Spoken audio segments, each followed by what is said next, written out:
Hello and welcome to Design Emergency. I'm Alice Rawsthorn, co-founder of Design Emergency with Paolo Antonelli, and we're delighted that our guest in this episode is the pioneering Pakistani humanitarian architect and designer and one of our design heroines, Yasmeen Lari. Yasmeen, welcome to Design Emergency.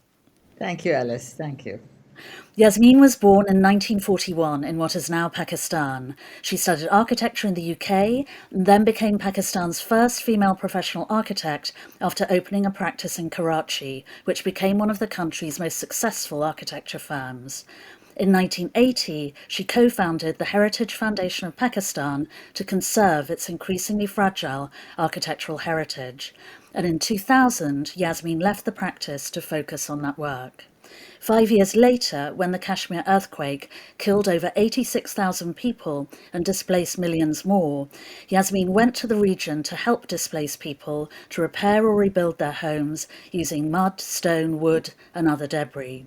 She has continued that work ever since, training volunteers to reconstruct and repair in their communities, teaching women the restoration craft skills required by the Heritage Foundation, experimenting with low-cost, zero-carbon, zero-waste building materials and techniques, always encouraging and empowering people to support themselves and their communities, not only as designers and architects, but as entrepreneurs.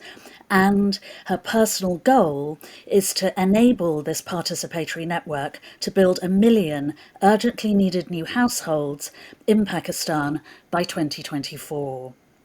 So Yasmeen, you have made an extraordinary impact on humanitarian architecture over many years, during a period in which interest in the field from architects, designers, NGOs and others has soared. Yet the scale, frequency and threat of natural and man-made disasters has risen much, much faster. This is an intensely complex and contentious sphere, not least as it's dealing with deeply vulnerable people, many in desperate circumstances. So what do you consider are the key priorities to be tackled now and in the near future? Yes, Alice, as you rightly point out, the disasters are constantly increasing in their severity. The scales are getting really unbelievably large in the sense of people who get displaced. And Pakistan alone, just last year, was confronted with this disaster which displaced about 33 million people.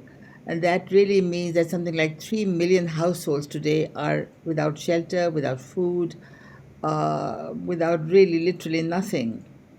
And that is the tragedy of countries like ours, which are frontline states, which continue to suffer. And before we get the chance to have people come up to a certain level, another disaster strikes. So almost every year we've been confronted with either an earthquake or a flood. And of course, the flood has been most devastating this last year.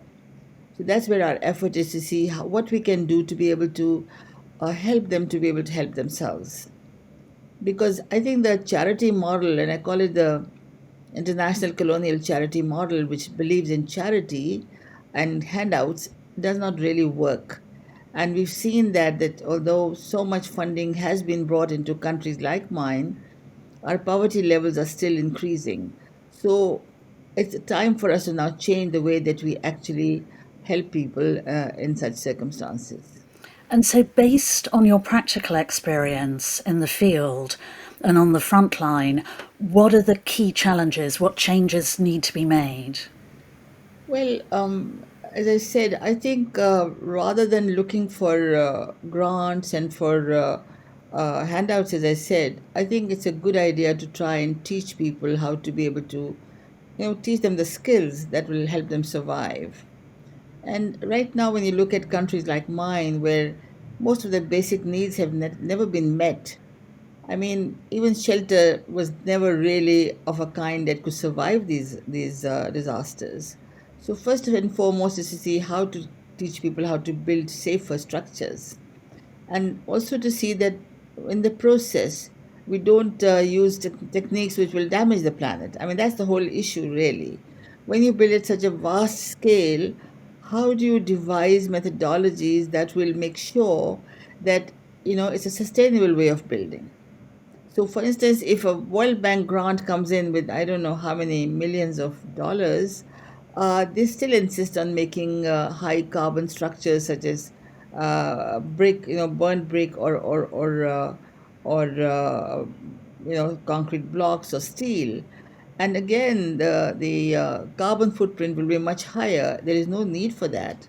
They are single story structures, they are in the rural area, this kind of alien way of working, and you are introducing urbanized forms which are not at all useful for us, and so on and so forth. There are lots of things that are not okay with this kind of aid and assistance. So I feel that what is important for me is to get to the people directly and to see how I can help them to be able to start building. So this is what I've been trying to do since last September. And initially, I thought my holistic model will work because it only required about $150 per family, where people would become entirely self sufficient in about 6 months.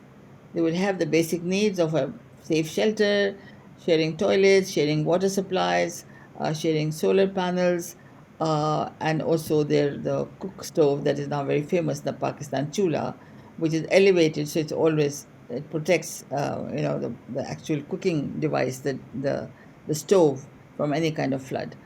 And that's become very popular, I think, in this last since April, since I would say last September.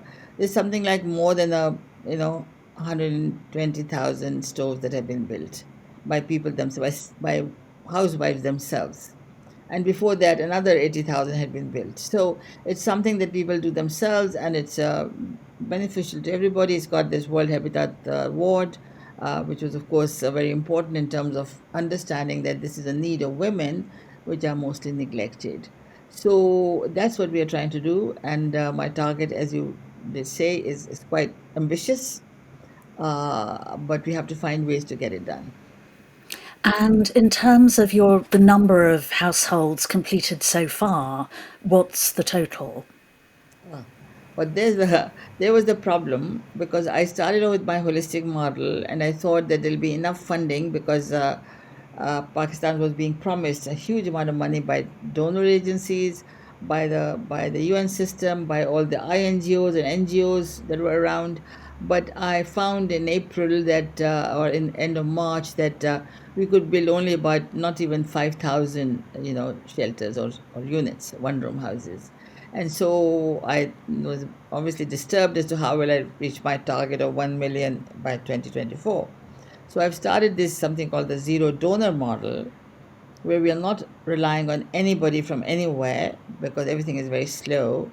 And instead, we are teaching people how they can build themselves and do everything themselves. And the training is being done by people who are exactly like them. I call it my humanistic humanitarianism, which got nothing to do with money. It's all to do with solidarity, with benevolence, with people feeling for each other, who are trained now, and they go and train others. And because they charge a small amount of money, like they charge 30 rupees, which I think is not even 10p probably, they because the scale is so large, they actually make a lot of money every month. And so, one by one, every day, they go and first teach them. Stage one is about food security. How can you start growing? Because so far they've had no water. The land is lying fallow. Nothing is growing there, but they can actually start growing because it's all floodplain. So we start on that, and within 15 days, they learn how to start growing vegetables, how to start having chickens and fish. And within a month, they're on their way. And it costs hardly anything per day for them to acquire all that. And my second stage is to do with having toilets, which are shared toilets, so that can also be done. It takes about 2 months for the toilets and also for getting on to start building your own one-room houses. So far we've got 5,000 houses built. We've got to stage 3 now, stage 2 now in many places, and something like almost 10,000 toilets have been built. But I'm hoping now our attempt to see how we can complete about 100,000 one-room houses by the end of this year. Now, all of them will not be rehabilitated, but I think once the whole thing starts, and now that we know it can be done, I think we might be able to go faster next year. And how many people are currently involved in this network of learning and then teaching? I don't know whether we've calculated, but there are a couple of hundred who are really going around and teaching. I mean, each of my, we call them the brigades because they consist of about 12, 15 people, and today there are something like 12 already that are in the field. We've already reached about 1,500 villages, and we are training every month. We are training at least four brigades, which is about 50 people for this, and then we're also training for individual items like how do you build the shelter, the one room house, and those are separate teams who go and then they advise how can they be done. But that also means that everything that's being used is local, is locally sourced. They are mostly bamboo roofs now, and they are being produced right there, fabricated right in the area. They're available. For my toilets, I need terracotta basins that we've designed, and so there are few villages that making that terracotta basins. So a lot of economic activity that started, and people are beginning to earn money. So that's all I want. I want them to become prosperous. I want them to be food secure.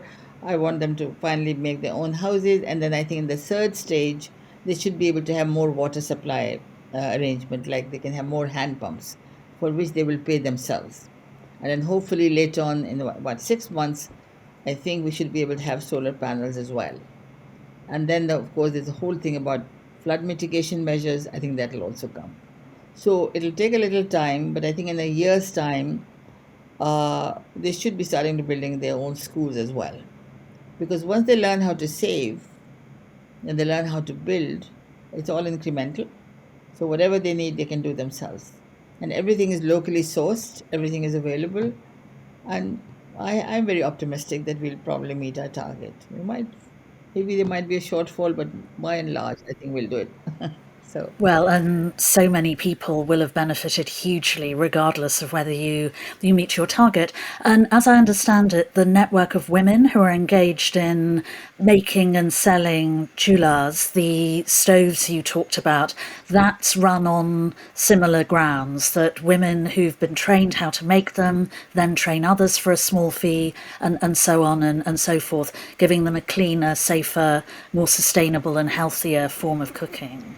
oh, absolutely. Women are in the forefront with all this because, a lot of times we forget that when we're talking of disasters and displacement, it's really women that suffer the most. And a lot of times I've found in the past, in the work that I've also done with a lot of international agencies, that there are very few women who might be in the field. There's always that kind of scare as to what the conditions might be, how can the women go into the field, and so on and so forth. With the result that women are largely not, I mean, they're really left behind, they're not really taken care of. And because I happen to be a woman and because I was in the field, I had the advantage of going and talking to them, understanding their issues. I mean, I remember after the earthquake of 2005, uh, there were women and they were all hamlets, okay? These are very hilly terrain. And they were all kind of on different places and nobody had ever been to see them. So all their grief, everything was all within themselves. They never had a chance to talk to others because they are so isolated. And then I found that they had all these skills of crafts. And once you started that, then it's amazing how they've blossomed and they started to do so much and started to earn money.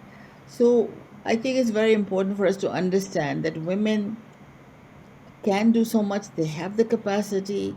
They're not given enough importance, but the skills that they have for building are quite amazing. If you talk of mud and earth that I only use, as you know, earth, lime, and bamboo. They have all their lives they spent in kneading the dough and making these flatbread. So when they start working in earth, they are the best ones. And then they start decorating them. Now, these are patterns that they've learned, God knows, through their mothers and mothers before them. And so it's a tradition of pattern in my country. So they start, in a sense, it's like giving agency to people who really have no voice, that they go and start doing these beautiful decorations and personalizing each item, whether it's the chula, the stove, or whether it's the house, which has the earth render, or whether it has hand pumps that are again beautifully decorated because they're all on platforms. So there's so much there that they get a chance to be able to express themselves. And so that's why they have to be in the lead, because they're the ones who need a shelter. They need a roof over their heads. They also need toilets for dignity. They need water supplies, otherwise they have to go for miles to get some water. And they need the chula to be able to cook in a dignified manner. So there's so much that needs to be done for them and what they are themselves able to achieve. I think it's about time we really put them in the forefront every time, I think.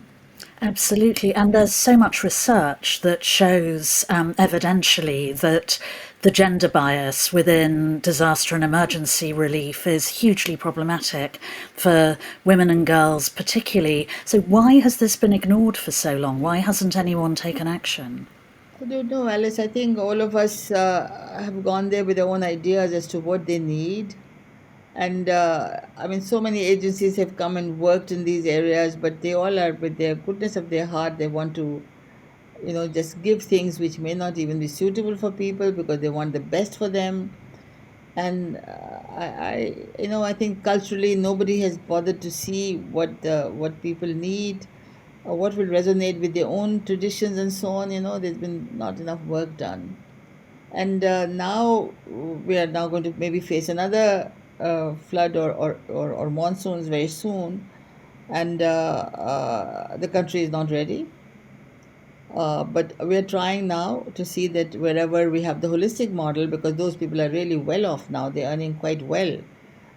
Something like at least 3 to 4 thousand families are doing extremely well.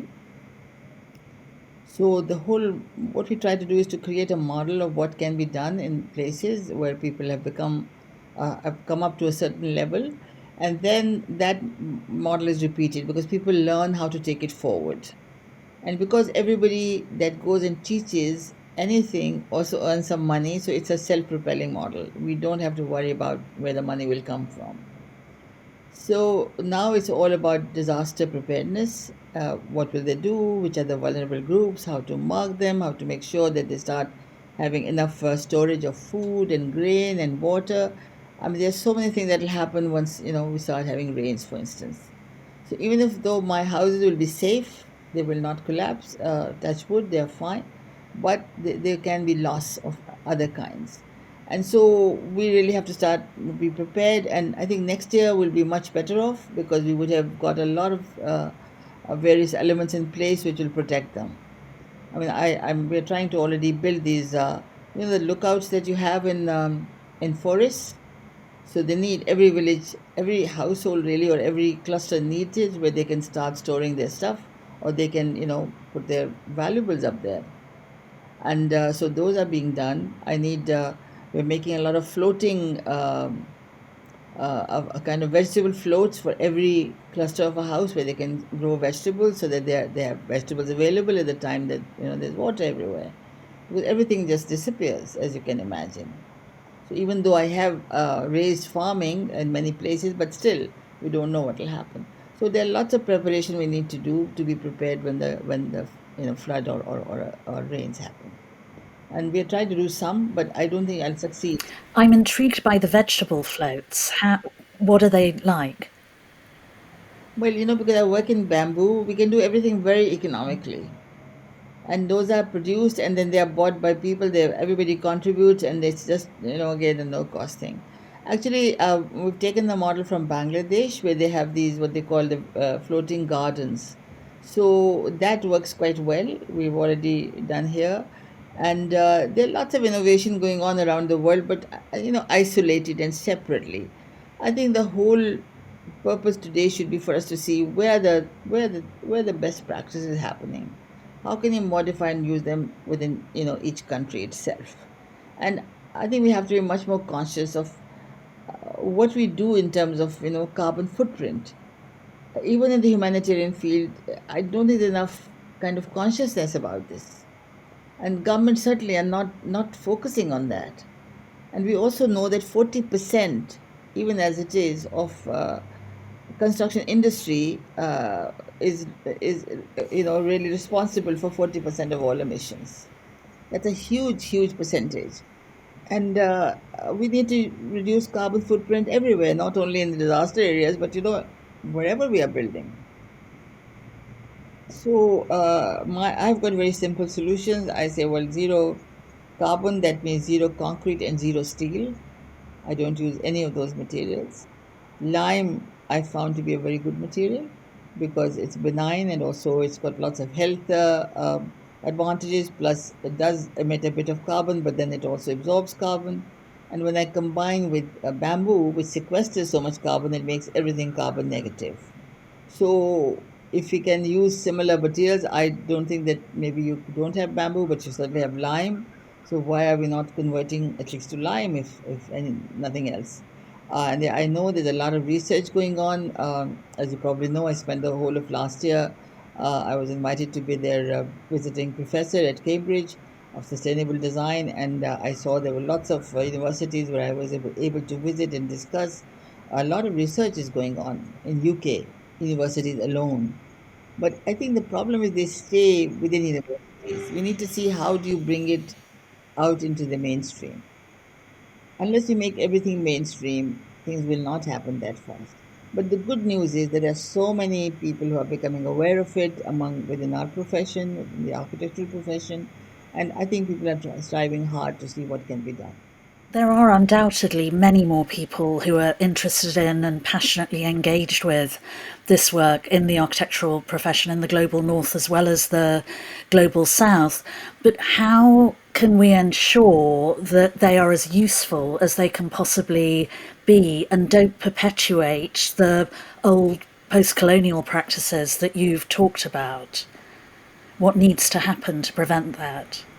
I've thought quite a lot about it, and I think that what's not happening is a kind of a platform where you would have possibility of interaction with others who are engaged in the same kind of activity, and also to see whatever is available, how applicable it is to any one context.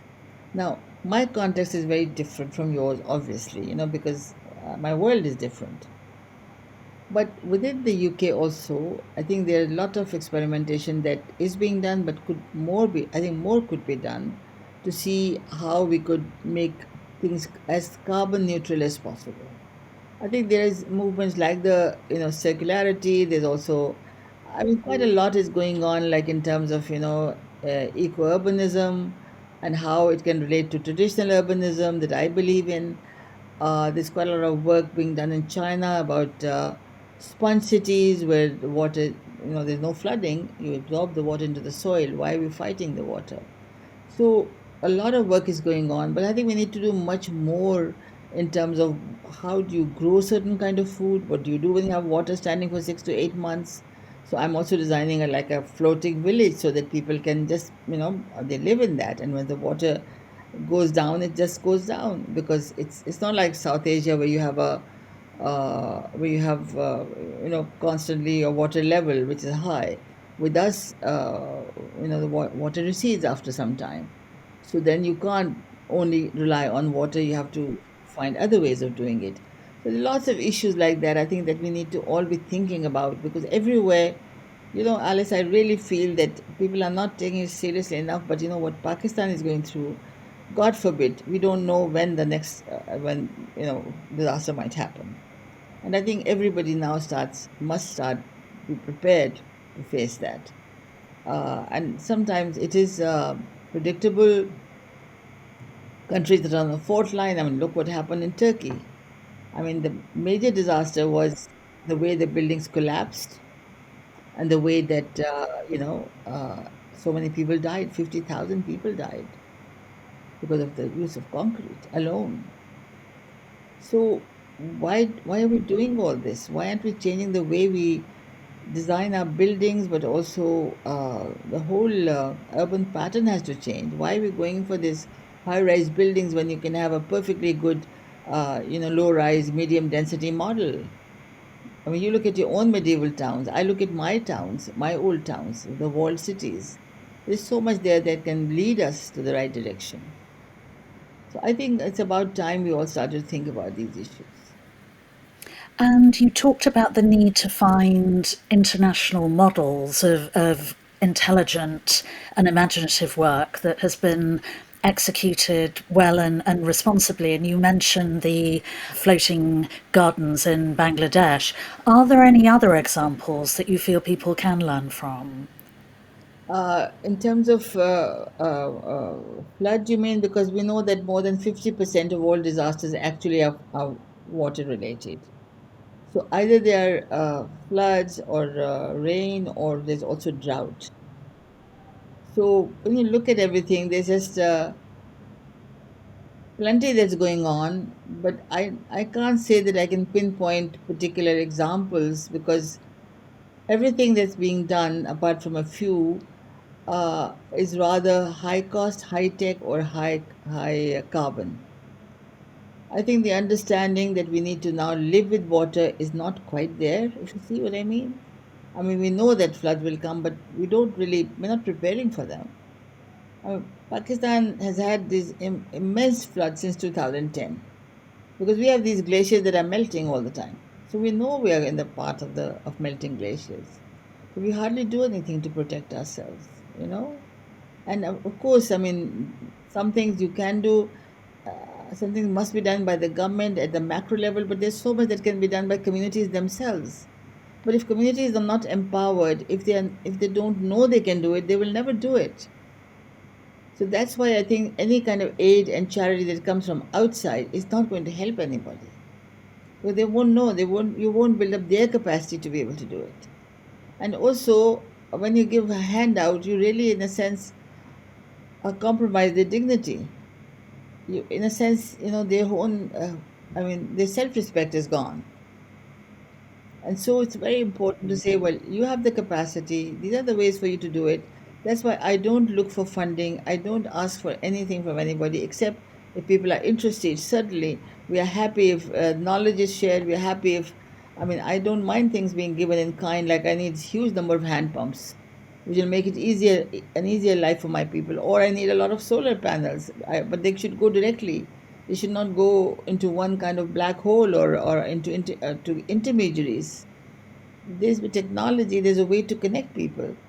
That's why I'm talking of the humanistic humanitarianism. We must now not think of as anonymous people who are strangers we don't know, but people who are suffering, and how we can help them, and should know who they are. Today you can, with WhatsApp and everything. So why is it that we still think that we can just give money, or grants or something, and not know who it's going for? I don't know. I don't understand that.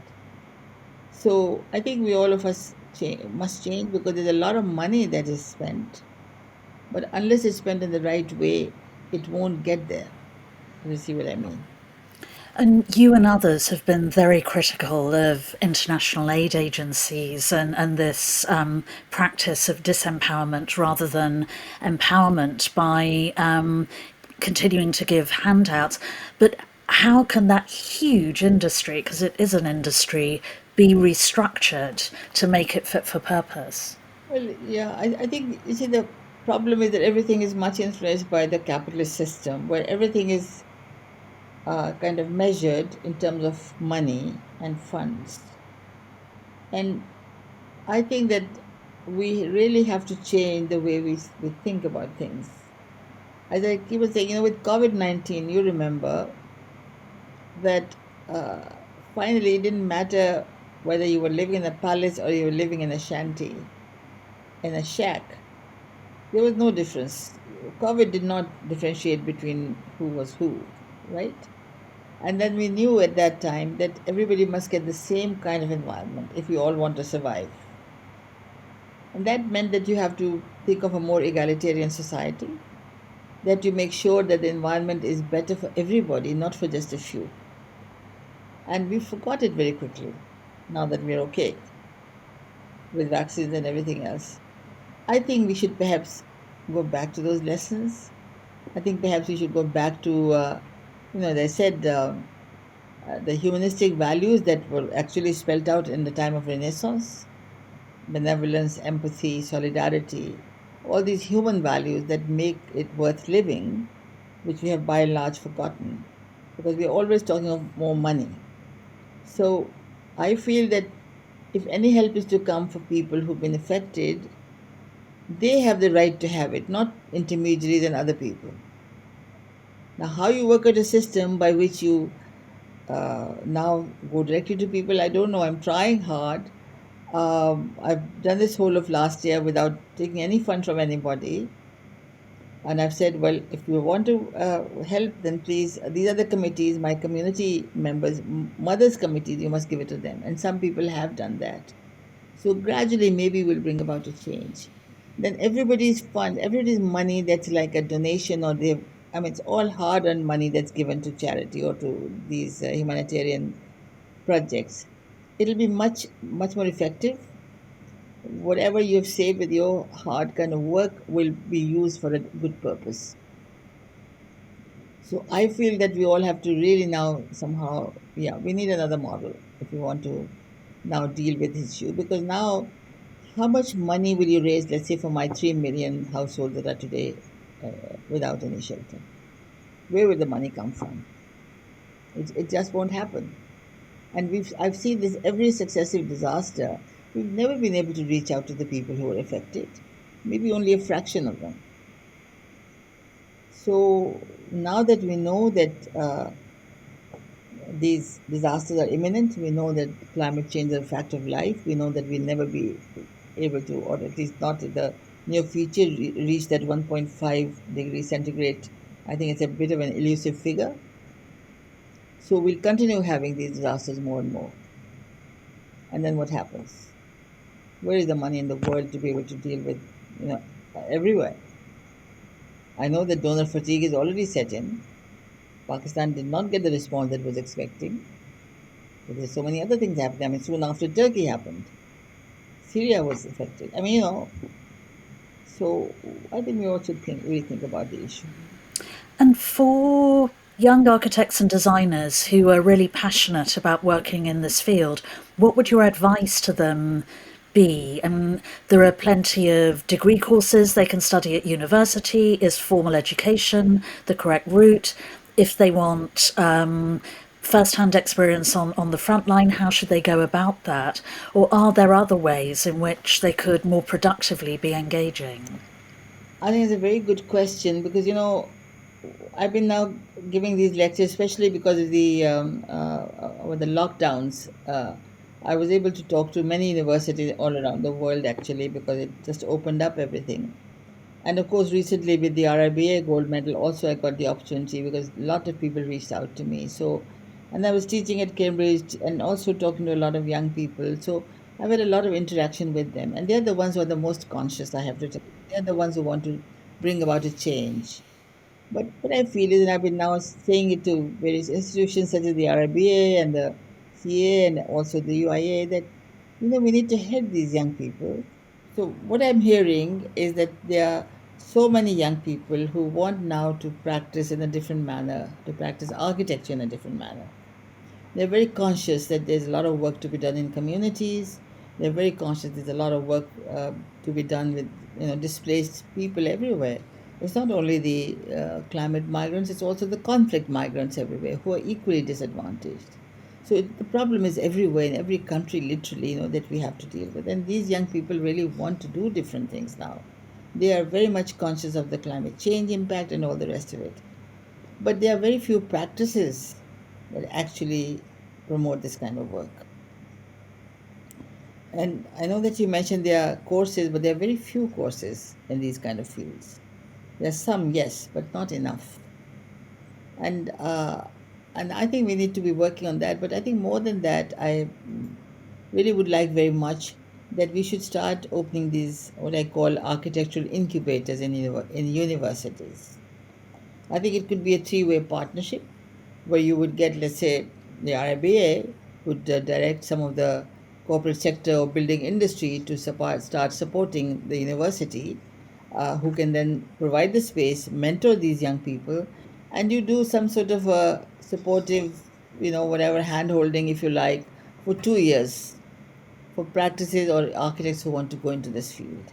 That would mean they start with that. They don't sort of join a flourishing, usual practice where then they are be sucked into it and they'll never be able to come back. Because that's, as you know, how it is in these large. Once you become a part of it, it's not easy. So I would like that if somehow we can help them to start right from the beginning. And I think universities would be a very good place, because the ones who graduate from there, if they know that they can carry on, that would be wonderful. So that's one way I feel. The other way I feel is that, there's this, the legal profession has pro bono wings, right? Where are our pro bono wings in the architectural profession? I think that could happen, could be done. There are many practices I know who are doing a lot of work with communities, who are allocating a lot of funds for that kind of purpose. There are foundations established by well known architects.